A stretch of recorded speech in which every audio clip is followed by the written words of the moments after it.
amada tia Ingrid, minha amiga querida.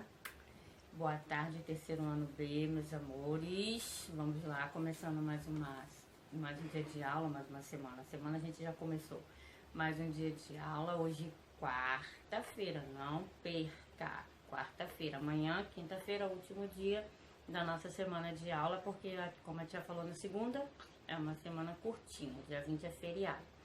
Então se liguem, separem os materiais que a tia vai pedir para nós começarmos mais um dia de aula aí, todos juntos.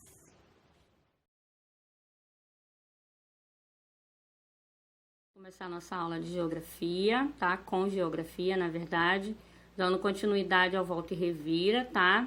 Vocês vão datar as páginas 40, das páginas 40 até a 43. Primeiro nós vamos começar a ver o modo de vida indígena, tá? E depois a gente vai ver o modo de vida do sertanejo, tá ok? Tem um texto para vocês lerem, que vocês vão interpretar, vão responder as questões a partir do texto. Tá contando no texto como que são as escolas indígenas, tá? Iguais a que você estuda, porque ambas são espaços de saber. Mesmo sendo escola indígena, não deixa de ser um espaço onde se aprende, tá? E o conteúdo que eles aprendem lá é diferenciado do seu, porque além deles aprenderem o que você aprende, somar, dividir, diminuir, tá? Multiplicar, eles também aprendem a história do seu próprio povo, tudo aquilo que aconteceu com eles, tá? As escolas indígenas, assim como aquela dos não índios, são um espaço de aprendizado das crianças. Na escola indígena, a criança também aprende. O conteúdo que se aprende nas escolas indígenas é diferente daquele das escolas do não índio. Isso porque os povos indígenas têm o direito a ter uma escola diferenciada. Isto é, uma escola que ensine conteúdos que se relacionem com a cultura e a língua de cada povo. Além deles aprenderem o currículo escolar que vocês aprendem, né, que vocês conhecem, eles também têm o direito de ter a sua história, de aprender sobre a sua história e de todos os povos indígenas que existem no Brasil, tá? Assim como você aprende sobre eles, eles também aprendem sobre você e você conhece um pouco da história deles e eles conhecem um pouco da sua história. É um pequeno trecho tirado de uma reportagem, foi acessado em janeiro de 2019.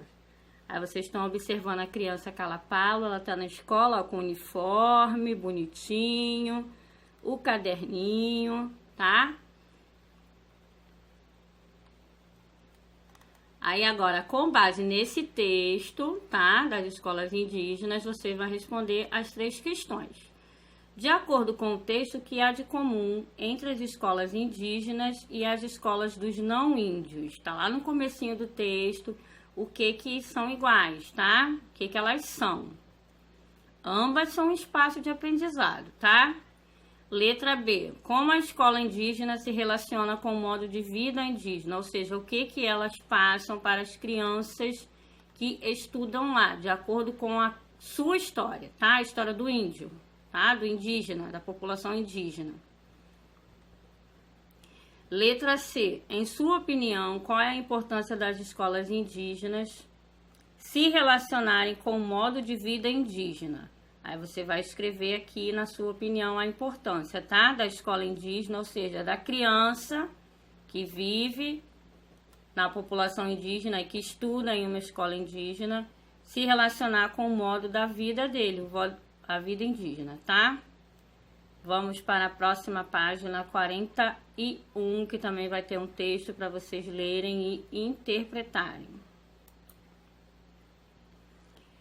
Antes da tia ler esse texto aqui que fala da primeira rádio indígena brasileira, sim, eles também têm uma rádio. A tia vai passar um vídeo contando um pouquinho, que vai mostrar um pouquinho de como são, né, e como que é uma escola indígena, tá? Preste atenção no vídeo. E depois a tia vai ler o texto sobre a primeira rádio indígena brasileira.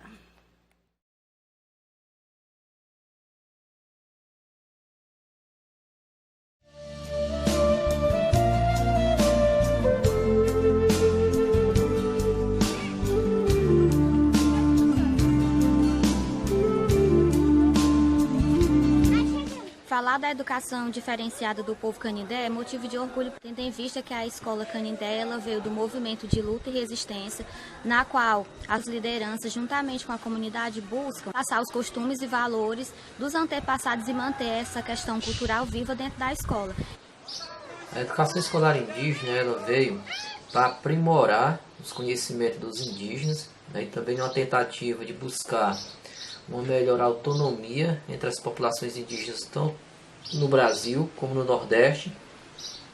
E aqui no estado do Ceará, desde as décadas de 90, começa a educação escolar indígena com muitas dificuldades, porque na época ainda não existia um espaço físico adequado, as escolas eram debaixo das árvores, eram nas casas de família. E aí, com a construção social do tempo, com os indígenas também, começou-se um processo de discussão aqui no estado de uma educação voltada para as comunidades indígenas, onde ela fosse diferenciada e comunitária. No percurso, nossos alunos eles passam por um longo processo de formação, que vai desde a educação formal, que é a educação que esses alunos têm com as disciplinas normais, no caso português, matemática, história, geografia, e além disso eles também trabalham com a parte cultural, que é relacionada diretamente com a história do povo, com o conhecimento, a cultura e a vivência do nosso dia a dia. Com isso, a gente tem uma ligação muito grande com essa questão cultural e principalmente com a questão do museu, porque o museu ele é uma fonte viva, pode-se dizer assim, de pesquisa para os alunos da escola. A escola indígena hoje traz uma educação diferenciada, que não só abrange os ensinos convencional, mas também que nos limita a nossa cultura, que nos repassa sempre aquele ensino diferencial, que é o toré, as histórias dos mais velhos, quando os professores repassam esse ensino para a gente.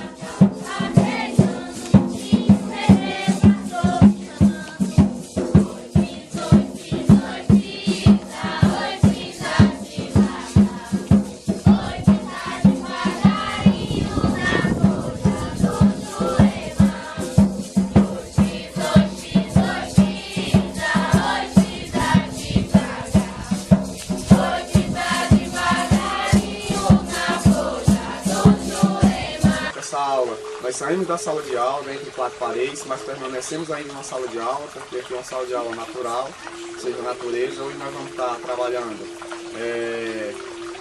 lugares sagrados, ecologia e saberes do povo canindé, esses saberes que envolvem a caça, a época de se caçar e como fazer essa caça. Certo? Hoje nós vamos estar trabalhando um tipo de armadilha que é conhecido como quichó.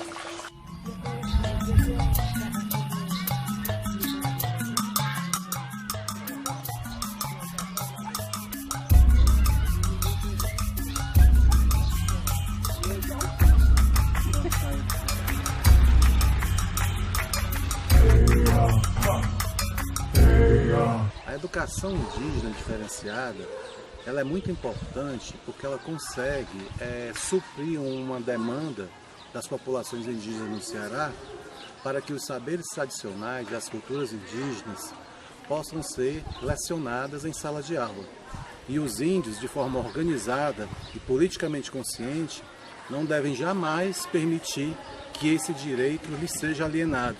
Ela é a base para a estruturação das comunidades indígenas. Sem a educação indígena, os valores, a história, as tradições, elas se perdem. Né? A escola indígena, ela é como se fosse o coração da aldeia. A minha leitura sobre a educação indígena fala desse poder que a educação tem de construir e reconstruir, manter o que tem que ser mantido, reestruturar o que precisa ser modificado.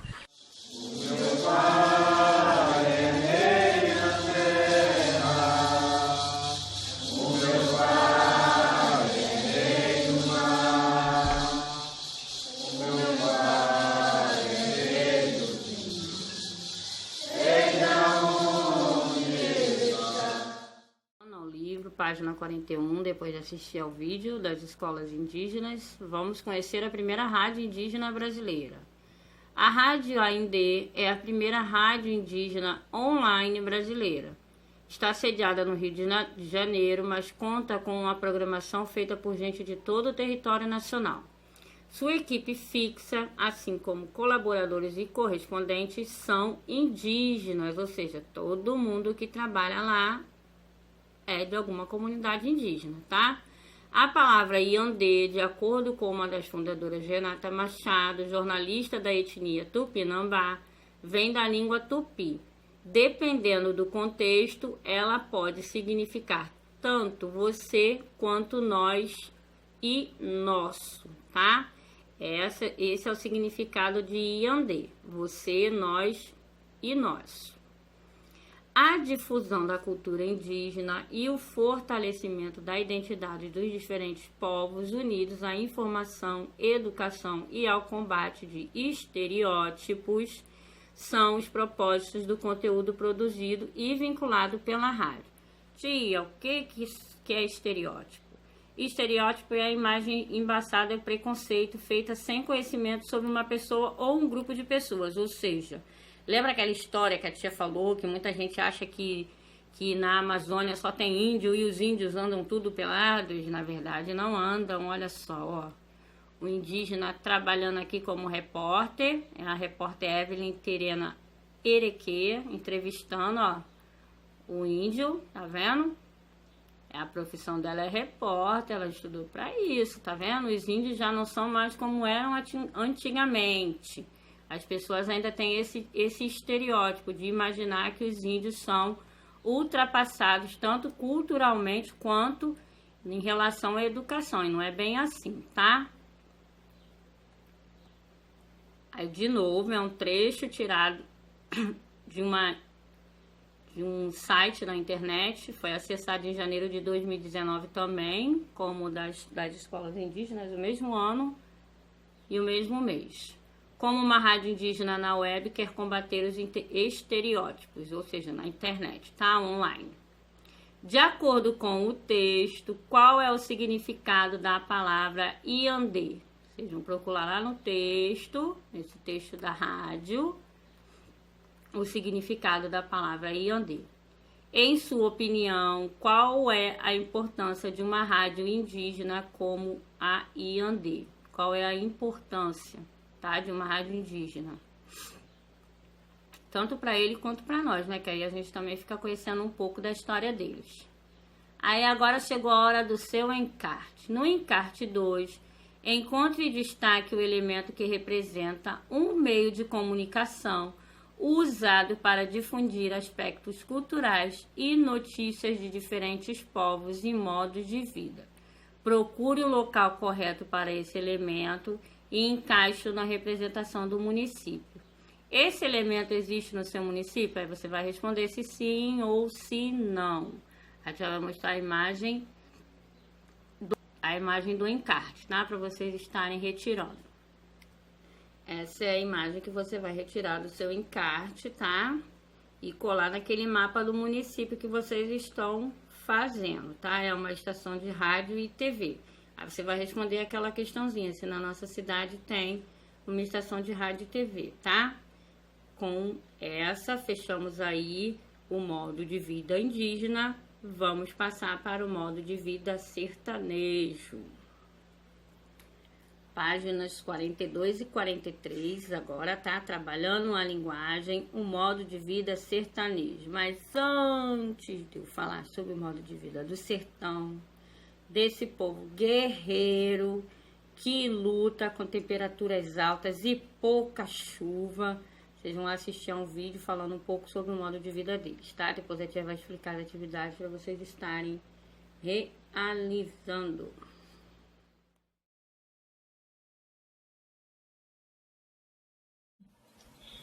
Essa região amarela é onde está localizado o Brasil sertanejo. Guimarães Rosa escreveu: o sertão é do tamanho do mundo, o sertão é dentro da gente, o sertão é sem lugar, o sertão não tem janelas nem portas, o sertão é uma espera enorme. Guimarães Rosa foi um grande escritor brasileiro e me inspirou a falar sobre este tema de uma maneira diferente. O sertanejo é um povo bem sofrido e passa por falta de água, alimento, infraestrutura, mas mesmo com toda essa dificuldade, não perde a fé. Vou explicar um pouco sobre este povo lindo. Vamos lá? Seja lá em 1830 ou em 2015, as vestimentas do vaqueiro do sertão não mudam não. O couro é uma armadura para enfrentar os perigos com muita bravura. Com um olhar duro, contempla o horizonte, aguardando a chuva que dali passa longe. A vegetação é tão rústica quanto o chão. A falta de água faz brotar cactos cobertos de espinhos para enfeitar o sertão. O jumento desfila pela estrada de pó, rodeado de galhos secos. Carregado desse jeito, chego a ficar com dó. Por aqui tudo é seco, nada para arrumar, a casa é seca, o solo é seco, mas a vida ainda faz brotar. Quando o menino encontra o poço, seu amigo fica a esperar, na esperança de um gole d'água para a sede abrandar. A criação se faz presente, trazendo um sorriso para essa gente. Seja menino ou idoso, seja ela ou ele, essa gente é guerreira e merece nossa admiração. Forte abraço a esse povo sofrido que não perde seu sorriso e nos dá uma lição para a vida inteira. Seja grato de qualquer maneira. Finalizo com a fala de uma sertaneja. Ela cria cabras e bodes e nos ensina muito sobre respeito e gratidão. Ela diz assim: não somos nós que criamos o bode, mas é o bode que cria a gente. Fazemos tão pouco por ele e ele nos dá tanto de volta. Quem falou isso foi a Maria Isete Lopes, lá da Bahia. Não se esqueça que o cacto tem espinhos, mas também floresce e nos encanta com sua beleza. Até mais! Lá 42, trabalhando a linguagem, você vai ler um texto que descreve o sertão e o modo de vida do sertanejo. O sertão é uma área em que as temperaturas são altas e chove muito pouco, como vocês viram no vídeo, né, que explicou onde fica o sertão no nosso mapa, né, do Brasil. Em sua paisagem existem plantas que sobrevivem em ambiente de pouca água, como as cactáceas, os cactos, tá? As pessoas que vivem no sertão são chamadas sertanejas. Muitos sertanejos são vaqueiros, ou seja, dedicam-se à pecuária do gado bovino, tá?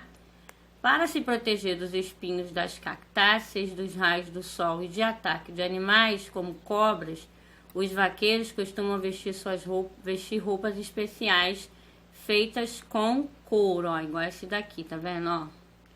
São roupas feitas de couro, o casaco, a calça, né? Impede a picada de cobra, né? Como eles ficam muito no mato, né? Tocando a boiada, o gado. Sertanejo trazendo roupas de couro que protegem do sol, de animais e de espinhos no município de Santo Sé. Agora vamos para as atividades, todas com base no texto, hein? Número 1, sobre o que o texto fala, tá? Você vai escrever sobre o que o texto está falando. Marque com o X as informações que aparecem no texto. Tem 4 opções aqui, vocês só vão marcar as que aparecem no texto. Como é o sertão, a agricultura no sertão, trabalho dos sertanejos e o modo de vida sertanejo. Agora vamos para a página 43, a última página de geografia. Questão número 3, página 43. Vocês vão completar as informações do quadro sobre o sertão e o modo de vida do sertanejo, que você viu lá naquele texto, tá? Como é o clima do sertão, aí você vai colocar. Quais as atividades desenvolvidas pelo sertanejo, você vai lá no texto e vai colocar. Quais são as roupas utilizadas pelo sertanejo e você vai colocar, tá? Como é a roupa usada pelo sertanejo, as atividades desenvolvidas pelo sertanejo e como é o clima do sertão. Número 4. O quadro abaixo reúne informações sobre o Pantanal e o modo de vida pantaneiro. O clima do Pantanal, temperaturas altas e chuvas concentradas nas épocas das cheias.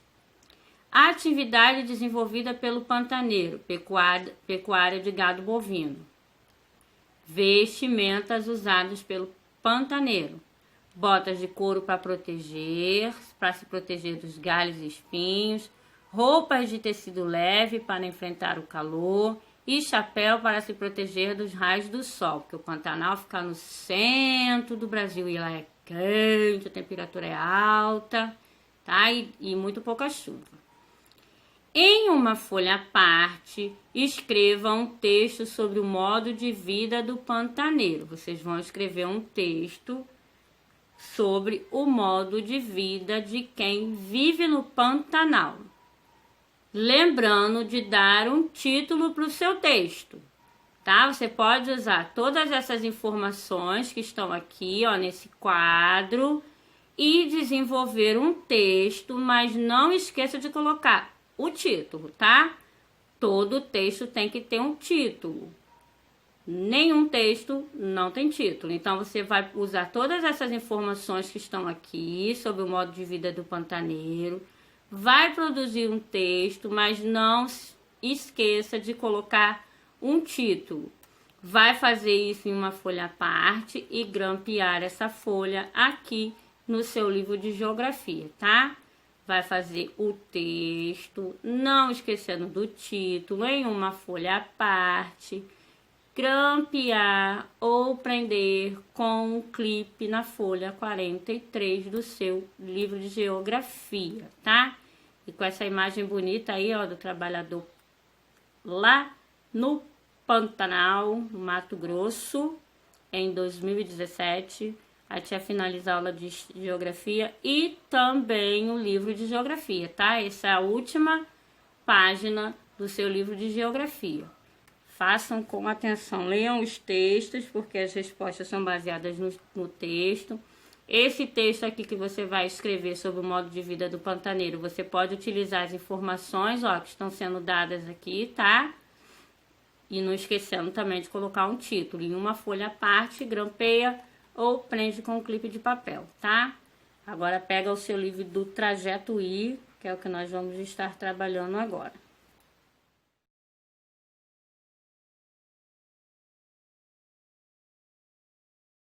Vamos lá para a nossa atividade do trajeto. Agora vocês vão fazer uma pesquisa sobre jogos de tabuleiro. Quem gosta de jogar? Dama, xadrez, banco imobiliário, detetive. São jogos de tabuleiro, tá? Vamos aprender um pouco mais sobre jogos de tabuleiro. Acesse os links indicados pelo professor para a pesquisa sobre jogos de tabuleiro. Com base nos resultados da pesquisa, responda as questões. A tia vai colocar 2 links, tá? Lá no grupo, para vocês estarem anotando. E vocês vão ver aí os textos que falam sobre jogos de tabuleiro. Aí vocês vão responder. Letra A, o que são jogos de tabuleiro. Letra B, liste alguns jogos de tabuleiros populares. Alguns jogos de tabuleiro que vocês conhecem. Vocês vão colocar aqui o nome, tá? No número 2, vocês vão utilizar um roteiro que a tia já deixou lá para ser impresso na escola, para vocês fazerem uma pesquisa sobre jogos de tabuleiro com 3 pessoas, tá? Vai falar um pouco com 3 pessoas, e essas 3 pessoas vão falar um pouco sobre os jogos de tabuleiro. Depois você vai responder essa questão aqui, tá? Depois que as pessoas falarem um pouco sobre a pesquisa, você vai comentar o que é importante para você entender, como funcionam os jogos, tá? Você vai escrever aqui, mas primeiro você vai fazer a pesquisa. Eu vou mostrar qual é a folhinha que vocês vão pegar para vocês estarem fazendo a pesquisa, no mínimo 3 pessoas, tá? Aí você vai fazer a pesquisa usando esse roteiro aqui, ó. Você vai colocar o nome do entrevistado, o nome das 3 pessoas, a idade de cada uma delas, o sexo, tá? De cada um. Quais são os jogos de tabuleiro que a pessoa já jogou? Você vai escrever um para cada pessoa, uma linha, tá? qual o jogo favorito dessas 3 pessoas, quais os jogos favoritos que elas gostavam mais de jogar. Se a pessoa já jogou o jogo de tabuleiro de percurso ou de trilha, aquele que tem que pula uma casa, volta 3 casas, você errou, você tem que pagar um mico, esse jogo. 4. Transcreva algumas regras que você se lembre, como que se inicia o jogo, como avança as casas, quem ganha. Aí, para cada uma dessas linhas, você vai escrever o que a pessoa respondeu, tá? 5. Você tem algum jogo de tabuleiro em casa? Quais? Aí a pessoa vai falar quais os jogos de tabuleiro que ela tem em casa, tá? 6. Você ainda joga os jogos que tem? Com que frequência? Vai saber da pessoa se ela ainda joga os jogos de tabuleiro que ela tem em casa e qual é a frequência. Você tem algum jogo que poderia ser usado no projeto da nossa turma? Se a pessoa tem alguma ideia de um jogo que você vai poder utilizar no seu projeto do jogo que você vai ter que produzir, tá? Você vai ter que produzir um jogo de tabuleiro. 8. O que você acha de participar de uma luderia na escola? Ou seja, uma rodada de jogos, com jogos diferentes, tá? Tipo, uma mesa tem um jogo de dama, na outra mesa tem um jogo de xadrez, na outra mesa resta um, e na última mesa um jogo de baralho, tá? Ou dominó, tá? Aí o que você acha que a pessoa gostaria de participar desse tipo de jogo, de brincadeira na escola?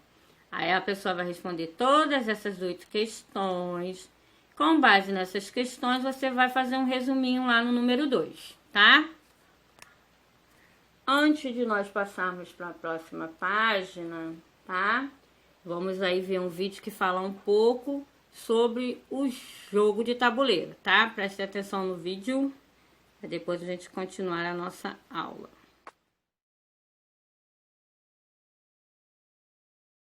Fala pessoal, tudo bem com vocês? Meu nome é Murilo Perim e eu sou um dos responsáveis pela Ladies Club de Araraquara.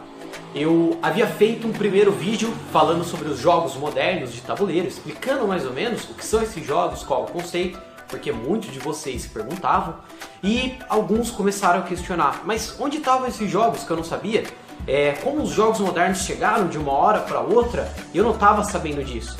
Então eu listei aqui 4 jogos para a gente entender a história dos jogos de tabuleiro.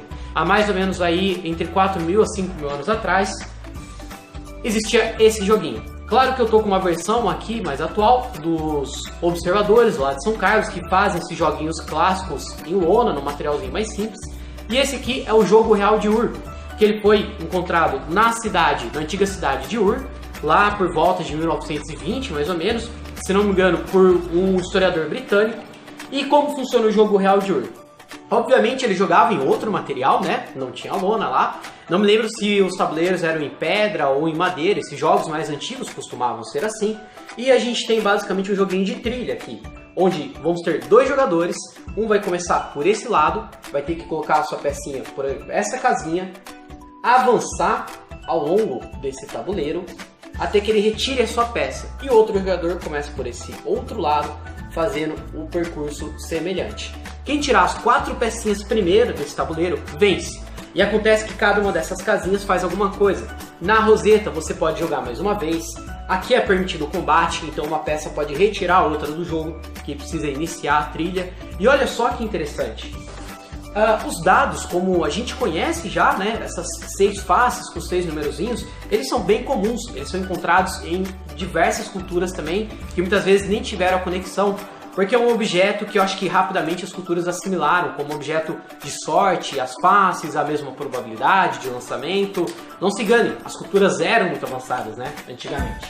Então, olha que interessante como funcionava o quesito sorte nesse joguinho. Você tem 3 palitinhos, que de um lado tem essa face mais escurinha e de outro essa face mais clarinha. E como funciona? Digamos que aqui corresponde a nada e aqui corresponde a 1. Então você lança os seus pauzinhos e se cair assim, você conseguiu 1. Você pode andar um localzinho, né? Uma pecinha ali. Agora, se cair assim, você tem o direito de fazer 2 movimentos. E assim, 3 movimentos. Mas olha que curioso. Eles sabiam que a chance de cair os 3 palitinhos vazios era baixa. era tão baixa quanto de pesos 3 cheios. Então isso aqui não vale 0, isso vale 4, porque as probabilidades também não são altas, assim como esse. Legal, né? Então, a gente tem os jogos desde sempre presentes nas nossas culturas. Mas quando isso começa a mudar, quando surgem os jogos modernos de fato? Acontece que em 1904, lá nos Estados Unidos, a Elizabeth Magg, uma pessoa que estudava muito a questão da reforma agrária, da distribuição das terras, porque o pai dela tinha essa relação lá também, fez um joguinho que na época não recebia esse nome, mas depois foi conhecido como Monopoly, onde ela queria colocar duas possibilidades de vitória para as pessoas. Uma onde uma pessoa acaba extorquindo todas as outras, ela vira dona de tudo, ela tem todo o dinheiro e todos perdem, só ela ganha.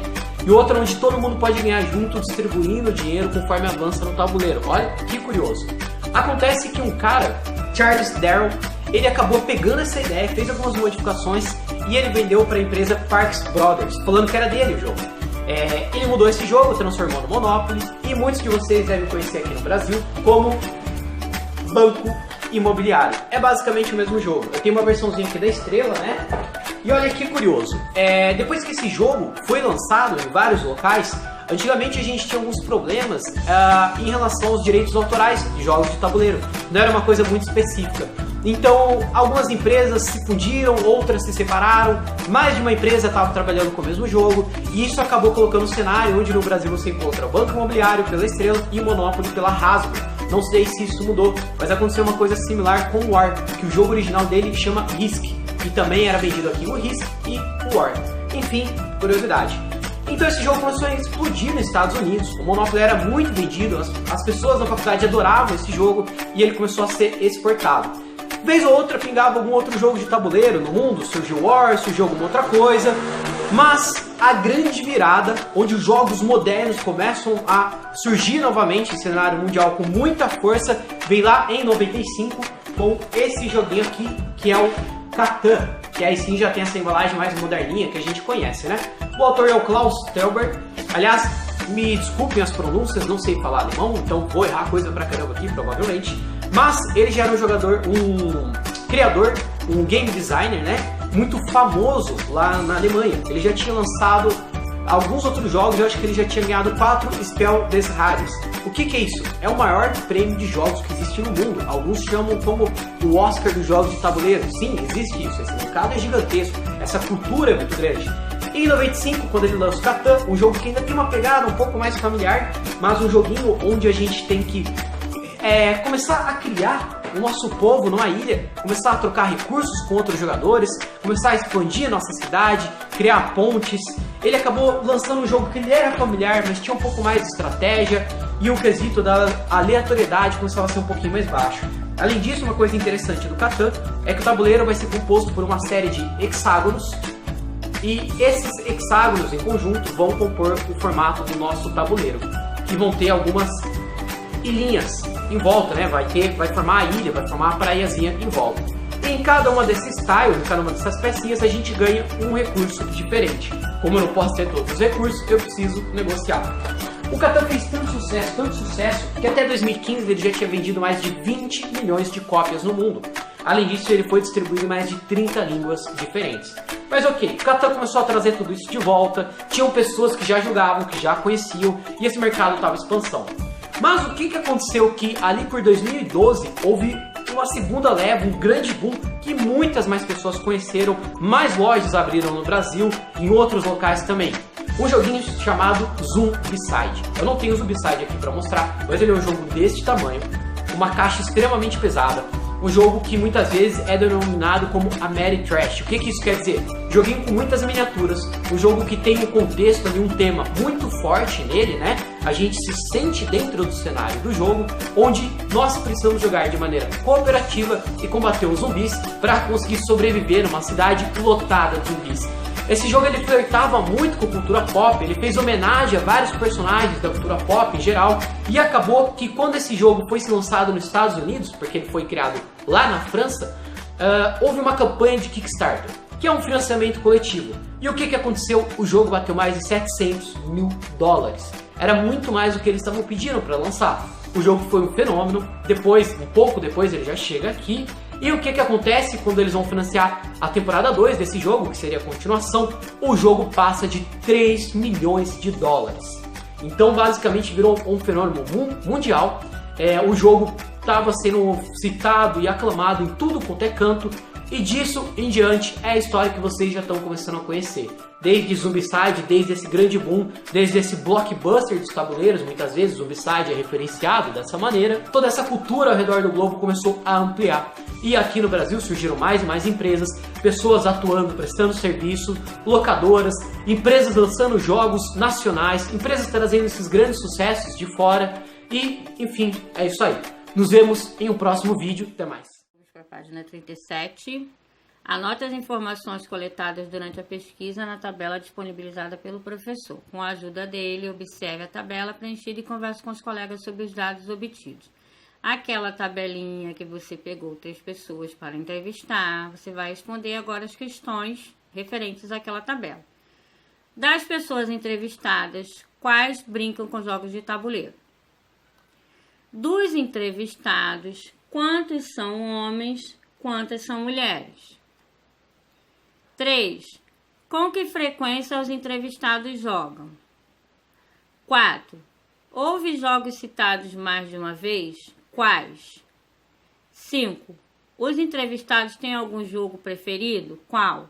Com base naquela fichinha que você pegou para entrevistar, né? Lá na escola tem. Quem não foi pegar na escola, a tia vai colocar, tá? No grupo PDF. Quem preferir imprimir em casa, tá? Aí imprime em casa e responde, ou vai até a escola, como a tia Ingrid tinha falado ontem na terça, que tinha algumas atividades para serem retiradas na escola. Quem já retirou essa folha também. Então, com base naquela folha da pesquisa, você vai responder essas 5 questõezinhas, tá? Do 1 até o 5. De acordo com a resposta que as pessoas que você entrevistou deram, você vai responder do 1 ao 5, tá? Aí depois você vai pegar a folha da entrevista, vai grampear ou colar aqui também, tá? No seu livro do trajeto, na página 37, não esqueçam. Agora, a atividade é no caderno de português, também é uma folhinha que era para ter tirado na escola. Quem não retirou, a tia também vai estar colocando o PDF no grupo, caso queiram imprimir na própria casa, tá? Vou estar enviando no grupo também. Então, peguem o caderno de português, tá? A tia vai começar as explicações.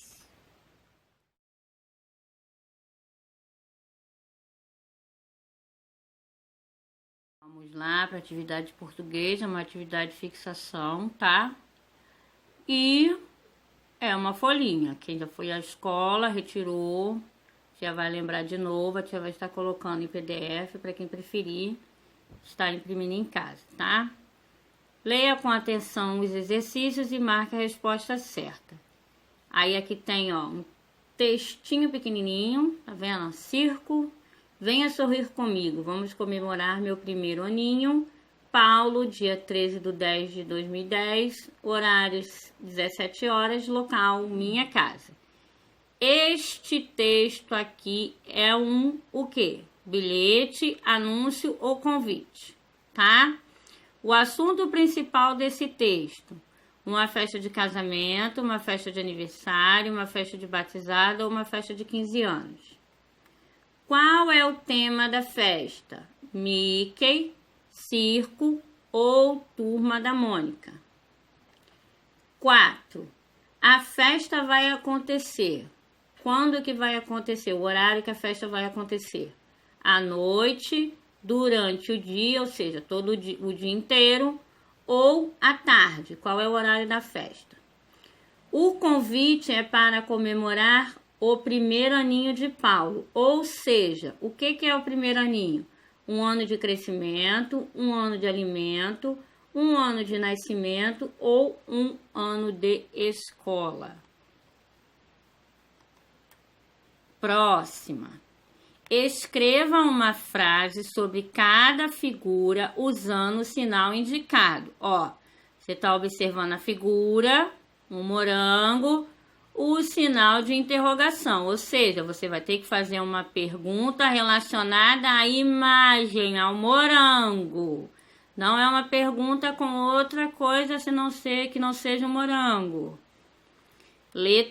Segunda imagem, um palhaço e o ponto de exclamação. Uma frase que contenha algo a ver com o palhaço, contendo o sinal de exclamação. Não pode escrever, ai que susto que eu levei daquele cachorro, porque não é um cachorro, é um palhaço, tá?